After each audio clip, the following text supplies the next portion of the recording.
मंडप रोपावो वाटे फूलडा वेरावो।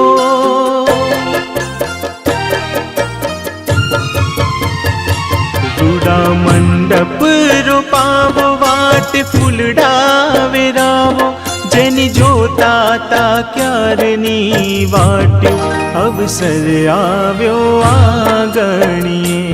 जेनी जोता ता क्यारनी वाट्यो अवसर आव्यो आंगणिये।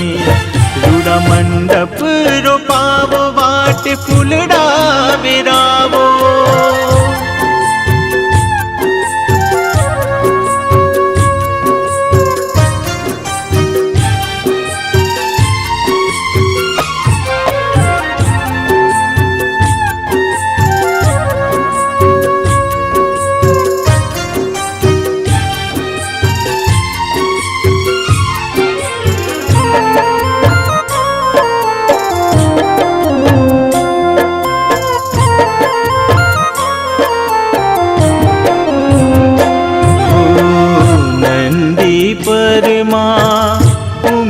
बिराजे शोड़े शणगार माना अंग पर सोहे।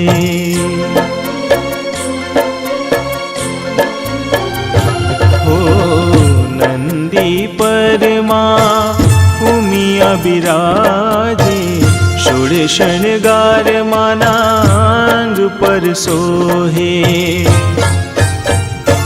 आज कंकु चोखलिए माने वधावो। रूड़ा ढोले ढमकावो ने साथिया पुरावो। जेनी जोता ता क्यारनी वाट्यो अवसर आव्यो आंगणिये। जेनी जोता ता क्यारनी वाट्यो।